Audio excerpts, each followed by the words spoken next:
And good morning, everyone. I'd like to welcome you to another live Xanadu Gallery Art Business Academy online critique group session. Today is Wednesday, November 18th. Good to be back here with you in a session. Today's session is I said in the email, special session. I'm not sure how special it is when we do it every third Wednesday.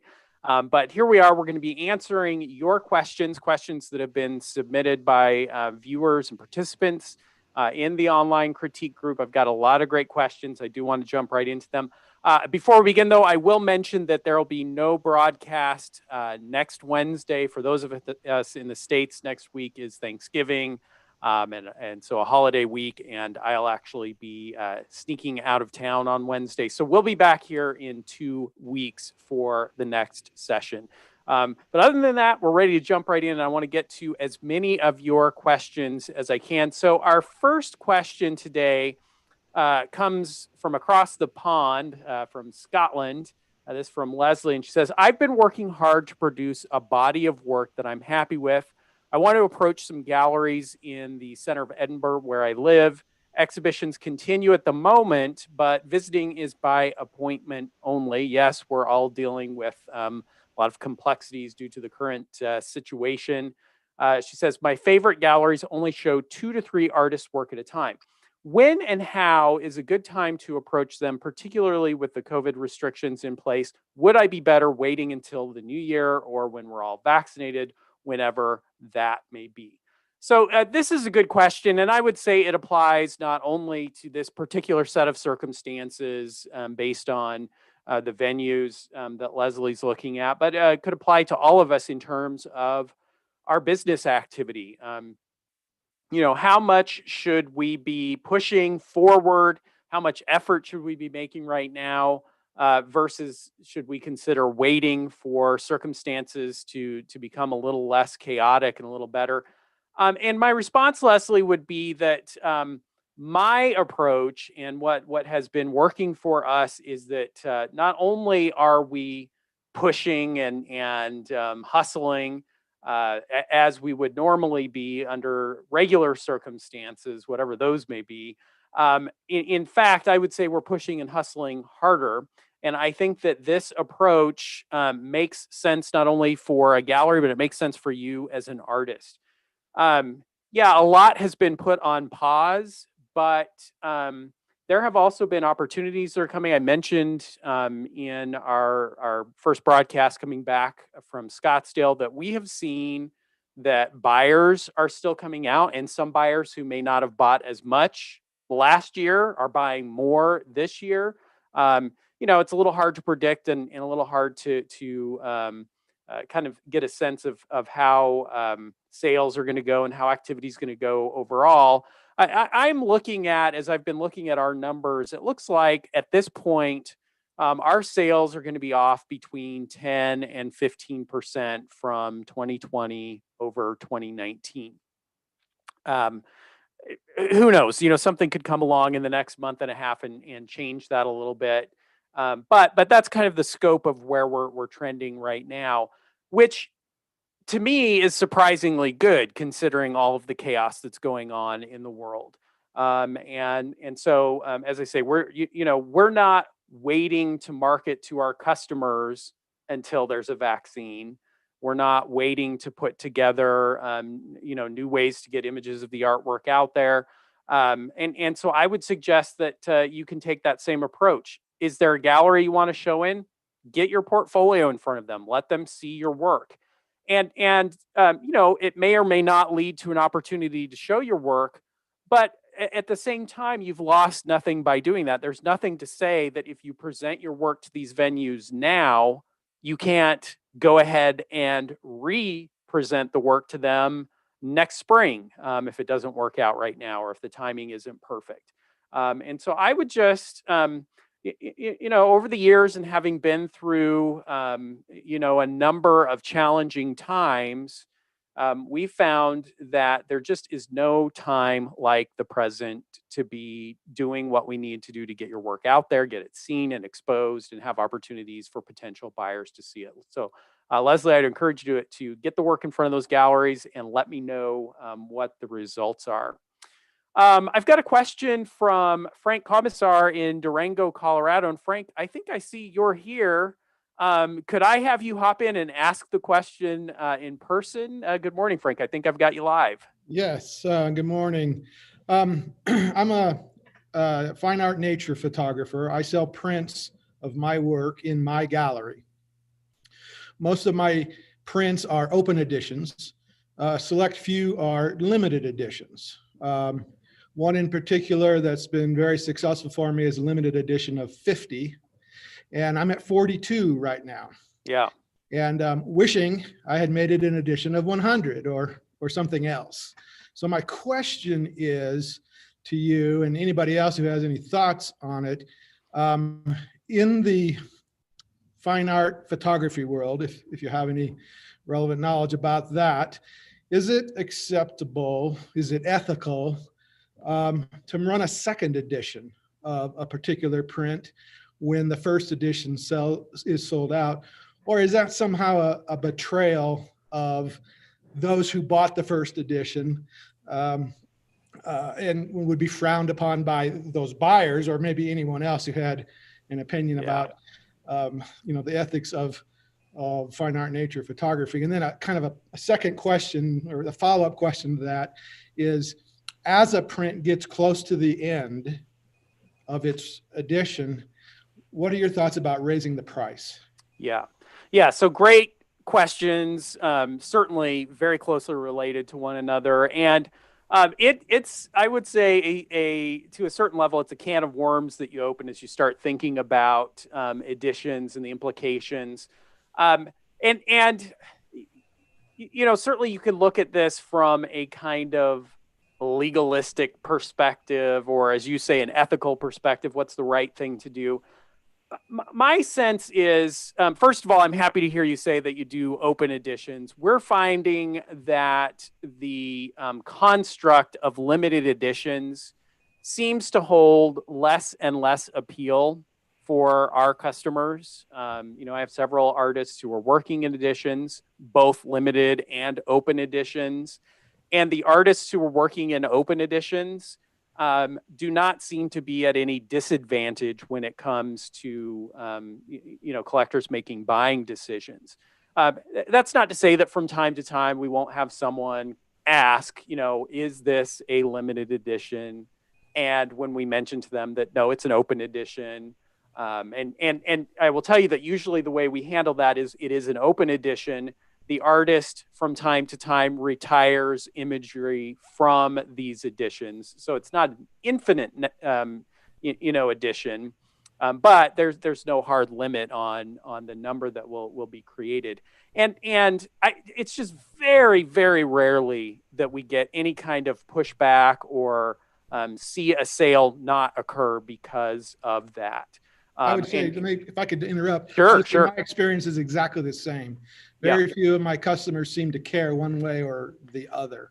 Yeah, and there was, I think when I was kind of cutting my teeth in the art market, I first started working in a gallery in the early 1990s, and that was coming out of a phase during the 80s and early 90s where there was a lot of hype built around editions, and you had not just of photography, but of prints and those kind of things. And there was kind of a bubble in that market where you were seeing values go crazy, and it was important to have limited editions. And that to a large extent has faded away. And so from that perspective, when the question comes up from artists I'm working with, my suggestion is, why would you limit imagery? As you mentioned, you have an image that's been very popular. Why limit the folks who can have that? But having said that, if an image has been offered in a limited edition, my concern would be that the folks who have bought those 42 limited printings of that particular image would have an expectation that once you get to that 50, that's it, that there wouldn't be more of those. And so I would be concerned about, potentially tarnishing relationships and expectations by saying, oh, there's a second edition coming now, a second edition of 100. To which they would say, oh, and when those are sold out, will there be then a third edition of 1,000 and a fourth edition? Right. And so it's about I would be more concerned about the expectations of the folks who have already bought. And boy, I would be working to find that next great image that can kind of take the place of this one. Right. And have that one be an open edition that you can sell, as long as it is popular. Anyone else who has experience with editions who wants to hop in and make a comment on this, or anyone else who has questions around editions? And if you're in the video, you can throw a hand up. If you are in the attendee stream, I'm going to go ahead and lower hands in the attendee stream just because I'm not sure when your hands might have been raised. If you want to get in, though, go ahead and raise your hand again. David, you're in the video stream, and I think you had a comment. David Gardner, good morning. Good morning, and hello to everybody.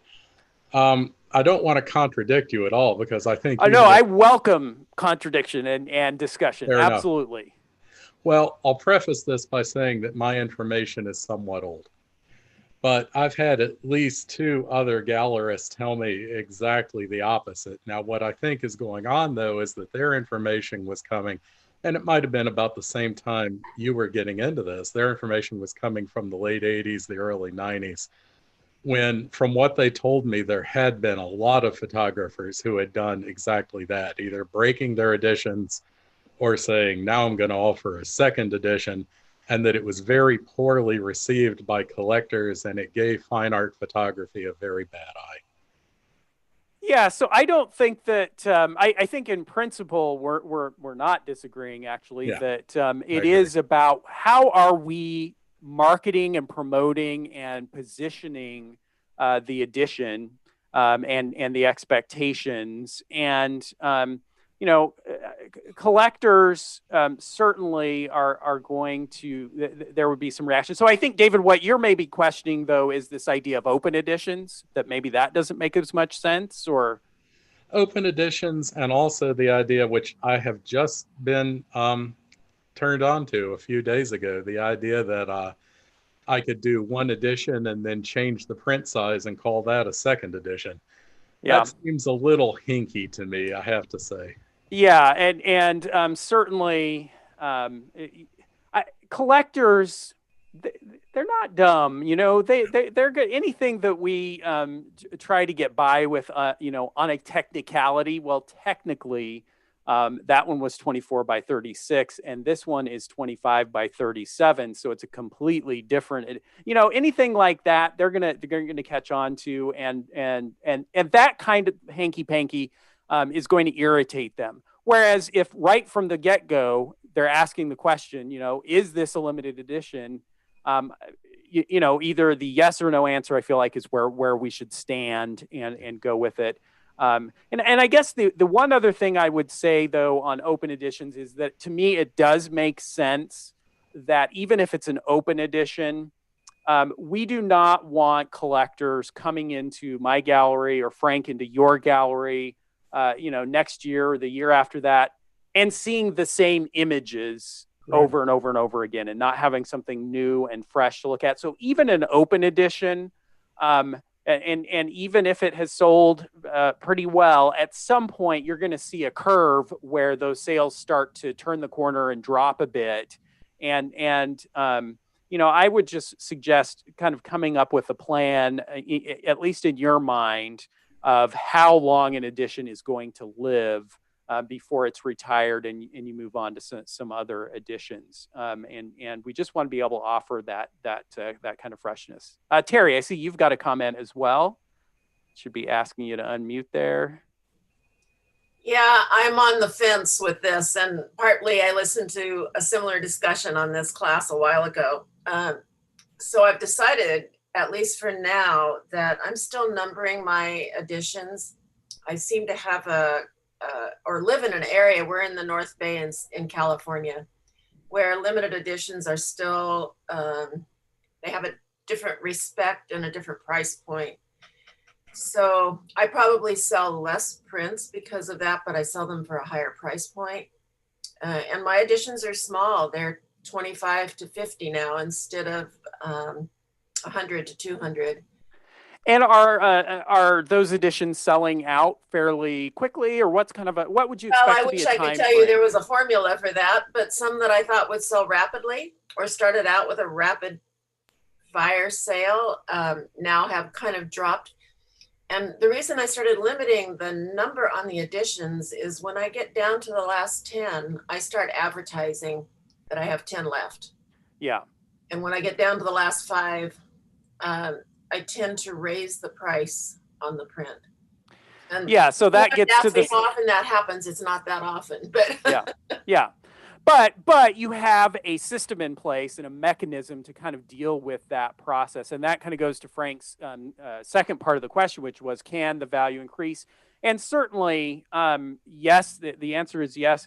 But again, I would say that I'm seeing my artists who have open editions doing the same thing, where as they come closer to the retirement of an image, they start thinking about raising the price of that particular image.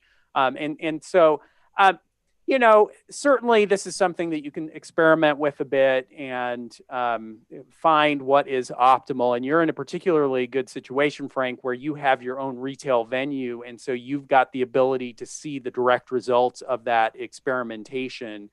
And over time, more and more, you'd want to optimize to what allows you to best capitalize on a particular image. Right. Your work is capturing that image and expressing, the artistic perspective there. And so, we want to find what best allows you to do that. I know I've got other comments there, but we've got other questions. I'm sure that we'll come back to questions of editions in future sessions, but let's move on to a question from Kathy in Topeka, Kansas. And Kathy asks, let's get it up here.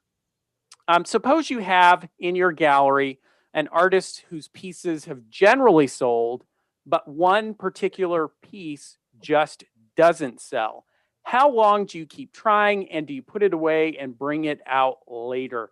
So, Kathy, the answer to that question is this is the rule, not the exception. It is very common among my best-selling artists to have pieces that just the stars don't align, the right person doesn't come in, or the piece just doesn't happen to be the right fit in terms of scale or something. And could be a great example of the artist's work, and by all theory should quickly sell, and just doesn't. And I have seen it happen so many times where we've had a piece for 6 months, 8 months, a year, and we do exactly what you suggest. It gets moved to different spaces in the gallery, might go in and come back out of storage, but for whatever reason, just does not happen to find the right buyer. And then the artist will send it back to the artist studio. The artist will send it on to another gallery.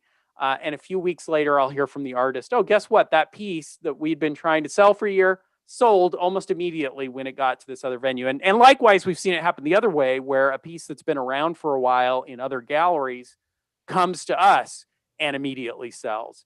The dynamics of art sales are just so complex, and there's so many moving parts and so many so many factors that have to align for a sale to occur, that it is very difficult to predict when any one particular piece is going to find a home and make a sale. My assumption is, and kind of again, our efforts are going to be to fully stand behind every piece of art that's in the gallery, to work very hard to help them all find homes. My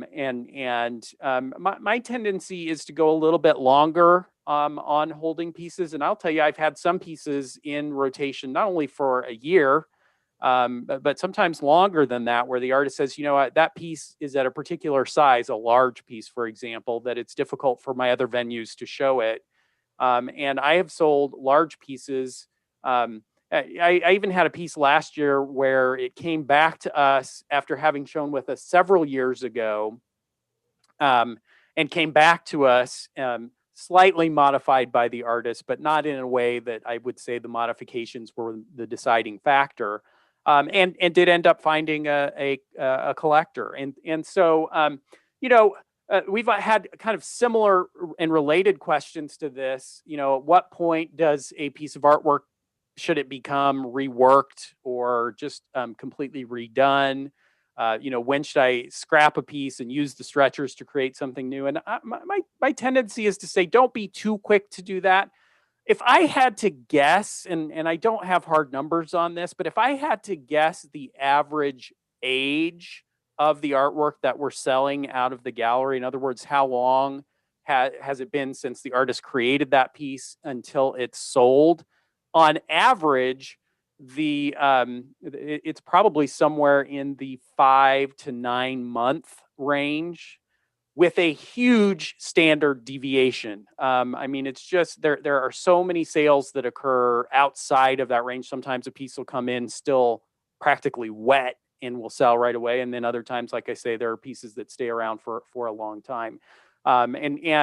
Remember, the one other thing I'll say here is that that's the beauty of showing in multiple venues, multiple galleries, is that you may have a piece that just did not find an audience in its first venue, but as soon as you take it out of that venue and put it in another gallery, it's a new piece to that gallery and to its clientele. To me, I don't know or pay attention to when the paint was put on the canvas, or when when the clay was sculpted. That's mostly irrelevant to us, unless there have been major changes in the artist's style in the meantime. And so keep that work fresh, keep it rotating, and it's a good argument for having multiple venues for showing your work. Our next question comes from Jane. And Jane has a question about portfolios. And she says, I know you said to send galleries a portfolio that's easy to look at. What should it include? What is the kind of program or method to do this? The only way I'm thinking to do this is to make a folder with about 15 paintings and a bio. So Jane, this is a good question, a practical question about portfolios. I'm going to throw in a shameless plug for my Art Business Academy. This is we spend an entire lesson building and working on your portfolio.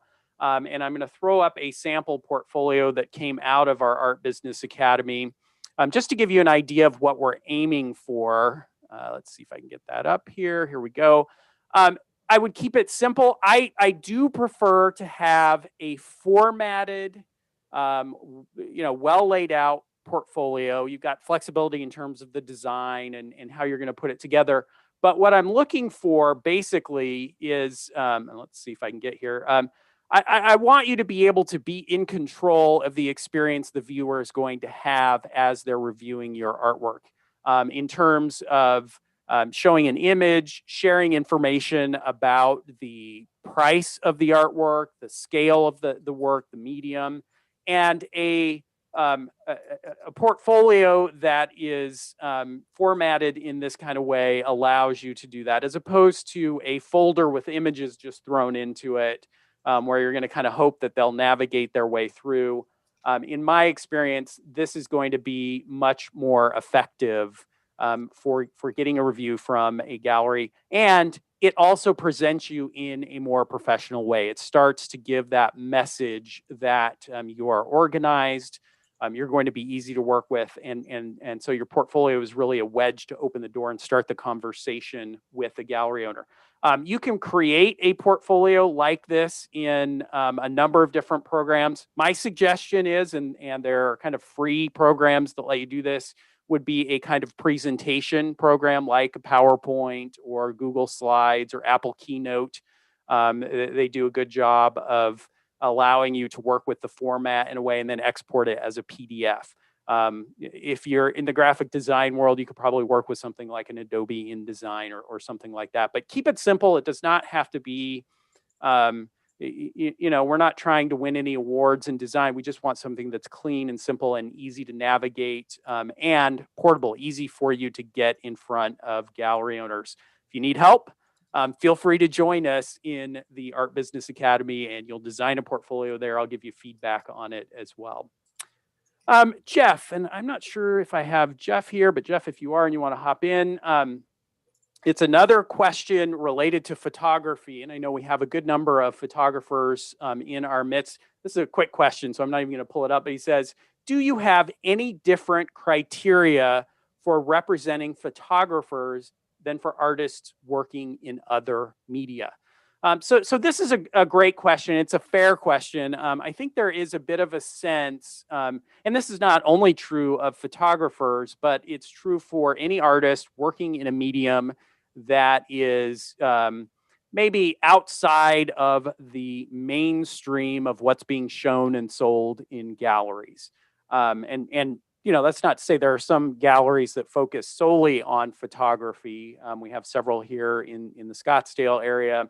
And I visit galleries like this, but if you were to look at the total number of galleries out there and kind of gauge, okay, how many oil paintings are they showing, or watercolors versus photography or gouache or pastels, you'd see that there is some ratio of kind of more of the mainstream versus those. So, as a photographer, you'd want to understand, okay, what's the mindset of a gallery owner who is looking at my work and is considering showing my work in the gallery. And I'll tell you this, I do show a number of photographers in my gallery.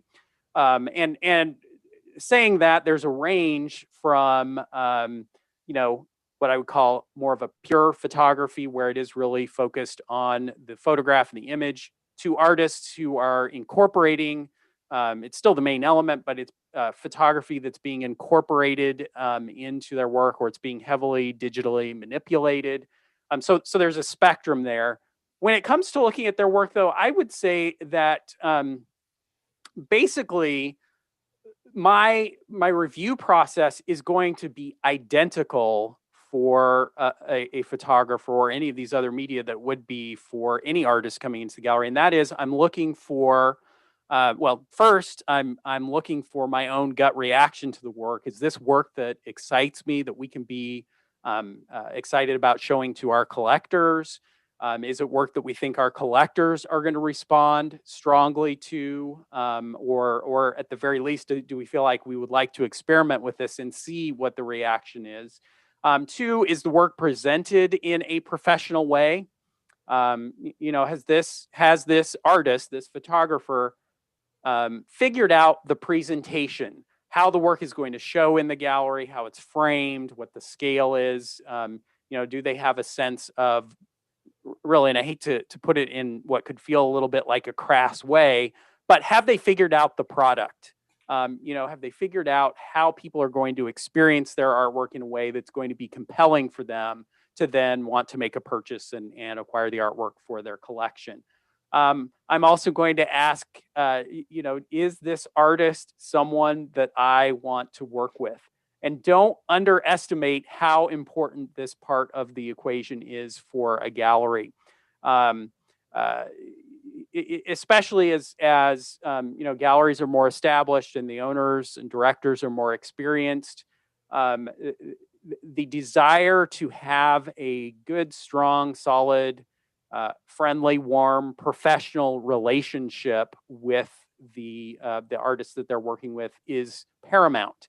It's critical to our long-term success. And so, you want to put yourself in a position where all of your presentation materials are professional. You want to have a good sense of how you're going to talk to the gallery owner. And again, there are a variety of ways that you can be putting your artwork in front of the gallery owner, but you want to make sure that just that whole experience is positive and easy. And there are a lot of moving parts that go into that. But kind of coming fully back around to Jeff's question, ultimately, if I can kind of put check marks next to all of those, certainly a photographer is in a position to be in a strong position to get representation in a gallery. And we're seeing that our buyers are interested in a variety of media. They're more interested in your vision and your execution on that vision, and seeing you do it in interesting ways. And so being able to offer them a variety of different media is a positive for us and allows us to reach a wider range of collectors. I wonder if anyone wants to hop in on that, and ask any additional questions. Do you feel at a disadvantage because of your medium, whether you're a photographer or an artist working in an unusual medium? Anyone want to jump forward on that? David, let me get you back in, and then I'm going to go to Melanie. Yeah, I'm just all over the place here. I have run into several contests and a couple of galleries who both told me that they wouldn't show photography, they wouldn't accept photography. And as a matter of fact, the way that they will phrase it is, we show art, not photography. Yeah, ooh, that's irritating. Oh, yes, it is. Yeah, tell that. Yeah. And you're right, David. Certainly, that's not to say that there aren't some galleries that are not prejudiced and biased. And to me, that's to their own detriment, that they're passing over opportunities to show great artwork because of some prejudice that they have. And by the way, you will hear galleries likewise say, oh, we don't show watercolor, or pastels don't sell, or that kind of thing. And I just, for whatever reason, they've come to that conclusion. And, like I say, that is their own problem. And you're going to move on to find other galleries. But certainly there are galleries out there who have a very different reaction. My attitude on that has been, that just tells me it's not the place for me. Yeah. Right. And they're doing you a favor. They're telling you they're not going to be behind your work. Exactly. So why would you want to show there in the first place? Yeah. Excellent comment. Thank you. Melanie. I think the responsibility comes down to we as artists also doing our research and seeing, looking online and seeing what the gallery, what type of things they show. And then that might alleviate some of that. Although I would be a little bit careful. I will tell you, I'll just take our personal example. When we first opened our gallery, we're headed towards 20 years ago. When I first opened the gallery, I didn't have any photography. Now, that was not because I had made some conscious decision. No, we're not going to show photography, or we had some kind of preconceived notion. It was simply a matter of logistics that I didn't know that many photographers early on, and certainly didn't know any that would be a fit for what we were trying to put together in our gallery. But at some point, and I remember the photographer well, a young artist actually out of Colorado who came into the gallery and presented some photography to us. We fell in love with it.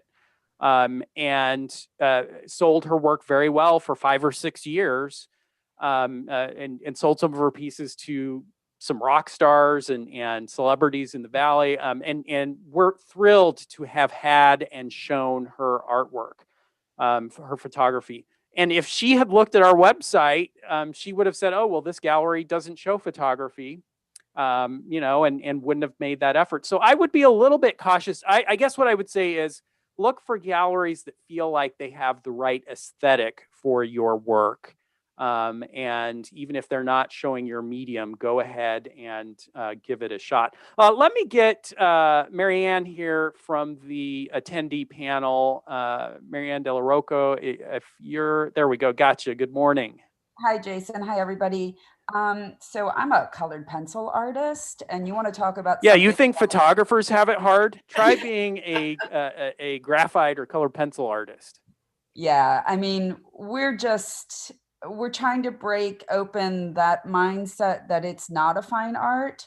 I'm actually part of the Colored Pencil Society of America, and that's one of their driving forces right now, is to show that our work is a fine art. And I think that not only the artists, but the gallery owners can easily change people's opinions about it. Because if a gallery owner says this is a product that I stand behind, then the collectors are going to change their mindsets on it and think it's something that they can stand behind. And not only that, and we have seen this with work that we've carried in the gallery that is unusual or unexpected.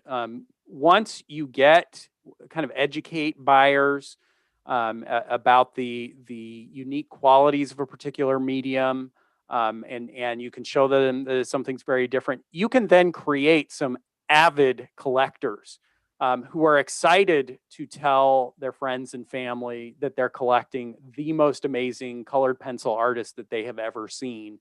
And you've never seen anything quite like this before. And they then become advocates. But, that's not to say, and I'm not going to minimize the challenges that can come with certain media and the effort that it's going to take, but certainly can be done. And just one last example out there. I remember, again, early in my days in the business, and probably even a little before my time, really. But there was a very strong sense in the world that blown glass was a craft, not an art form. And tell someone like a Dale Chihuly that that's the case. It's not an art form until it is. And then it can become huge. And so is it going to take some effort to break through? Potentially, yes.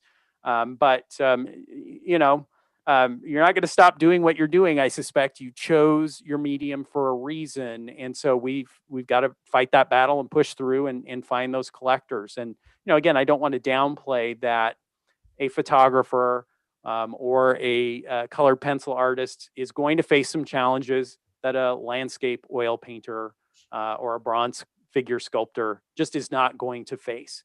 On the other hand, you're working in a niche in a smaller marketplace, and the competition dynamics are going to be different. So keep pushing.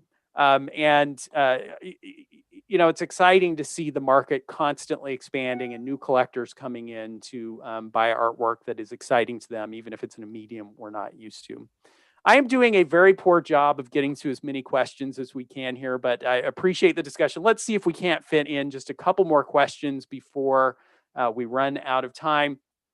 Alicia from Littleton, I believe this is in Colorado, says, what are your suggestions for photographing artwork and editing, cropping those images? The quick answer to this is that it depends quite a bit on how this image is going to be used. If you're looking to have an image on your website and in your portfolio, you should certainly come to a point where you have the equipment in place and the setup that you can get a good square image. And by square, I mean that, you're not at wonky angles and you don't have the edge of the frame falling out of the picture of the artwork, and that you kind of have figured out how to get a good quality image that's good enough that shared on a website or on social media, a buyer can view it, have a good sense of what the artwork is going to be, and make a purchase from that artwork. And I will tell you, we're selling artwork from our website and on social media where that image was captured with a smartphone. In other words, we have artists who are not using professional grade photography equipment to get images that are good enough to make a sale of artwork. Now, the other end of the spectrum is if you're planning on using this image in the future to create reproductions, if you're going to be spending serious money, or your gallery is going to be spending serious money advertising a piece of artwork, then at that point, it does make sense to have a professional photographer who has the equipment that can get you a perfect image of your artwork to go ahead and take those shots. So it's going to depend a little bit on what you're aiming for. Let's see if I can get, let's get one more here. I've got a question from Joe, and I don't remember if I saw Joe here. Joe's question is, I come from the commercial art side and have many different styles. I need help on the fine art side, culling this down to one or question mark. What's the best way for me to do this? So, this is a great question. This is something we talk about almost every single week in the critique groups as we're looking at artwork. And that is this question of creating a cohesive, consistent body of work. And Joe, coming from the commercial art world, I understand that you need to have some flexibility and versatility in the work that you're creating. But you're right in this instinct that you want to be honing in and narrowing that down into a cohesive body of work. You kind of ask the question, should it be one cohesive body or could you have multiple? My suggestion at first is, if you're just kind of making that transition and moving into the fine art world, I would really be working toward a body of 20 to 25 pieces of artwork that could show together and create a very strong sense that, okay, first of all, this artwork was all created by one artist with a unique perspective and unique vision. And I can see how the work relates, how each piece in this body of work relates to the other. So I've talked before about kind of my criteria for achieving that it could be done in terms of the subject matter, the style, the thematic elements of the work, the way you're presenting or framing the artwork, your palette, and that all of those elements will come into play when it comes to creating this cohesive body of work. And that if you can have at least 3 of those elements pretty closely together, in other words, if your subject matter is all consistent, it allows for a little bit of flexibility in terms of your style, or conversely, if your style is very strong, you might be able to have some variation in your palette. But again, overall, the goal is that when I walk into a gallery and see 5 or 6 of your pieces, I want in a glance to be able to take that work in and see that it was all done by one artist. So my suggestion to you, Joe, is that in the beginning, as you're trying to decide what you're going to create, err on the side of consistency. I might even say on homogeneity in the beginning. Try and really focus in on creating work that that has fewer disparate elements and more consistencies running through it. Build that initial body of 20 to 25 pieces that are just as consistent as you can make them. And then over time, you can start pushing the boundaries of that consistency and working your way out from there to see, where does the market respond to flexibility in your work. Joe, I do see I have you here in the session. Do you want to hop in and expand on that question, or any specifics about creating that consistency? Good morning, Joe. Good morning. Good morning, everybody. I'll try not to take too much time, but coming from the commercial art side, my gift was to be able to ape a lot of styles. A client needed something and you needed to be able to create that for them. They needed it overnight, or the person that they really wanted was busy, which happens a lot. So making the line has blurred in my decades of art, from commercial to editorial to fine art. And now it's all mixed, especially digital coming in too. So as you can see, I have a bunch of different stuff. What sticks? Right now, there's no people to sell to except online or to associate with galleries. So what I'd like to do is I don't know whether this is the forum. I agree with your suggestion. I'm not a newbie to this. I was thinking about multiple personalities, i.e. pen names. Anyway, just to fit a certain style. Yeah. That might sound crazy, but from the marketing, I also have a marketing business. It's not something and not unheard of in the art world. Certainly, and I have worked with artists who have multiple personas, so to speak, where they've kind of chosen different names for different bodies of work. I would say as you're breaking into the fine art world and wanting to get sales going, it makes a lot of sense to put most of your effort into that one body of work. What work is most exciting and interesting to you right now? Well, I would put most of your effort there. Work to get that artwork out into venues where people can be seeing it and being exposed to it. And then over time, you can kind of, as I say, start to explore and consider the other bodies of work. I've said it many times. It's hard enough to be one successful fine artist. Those challenges compound as you try to be multiple successful artists. And so you want to be careful as you're balancing that out and thinking about where your time and energy and efforts are going to be spent. But fortunately, we've got time ahead of us, and there can be opportunities to move in different directions as time goes on. And this certainly will be an area that we will continue to talk about in the critique group sessions and see examples of. So stay tuned for that and for hard examples of what we mean by that consistency. So you're going to get the final word. What is the best way for you and I to hook up? Yeah, so one of the best ways, and you can see the a link to be able to do this on the broadcast page where we all got together today. If you scroll down, there's an opportunity to submit your artwork for future consideration and review in an online critique group session. And if you all who are in this session haven't already done that or aren't at least preparing to do that, I would encourage you to hop in and do it. That gives us an opportunity to together as a group to look at your work and review it. And of course, my email address is never very far away from any of you. You see emails from me. My direct email address, this email comes to my computer. I'm the only one who sees and responds to it, is jason@xanadugallery.com. And so if there's specific questions that you want to ask, it may take me a day or two to get back to you. My inbox is always full, but certainly we can also continue the conversation there. And we continue the conversation in future sessions like this one. We've gone over time, but I want to thank everyone for your questions. I got to about a third of them today.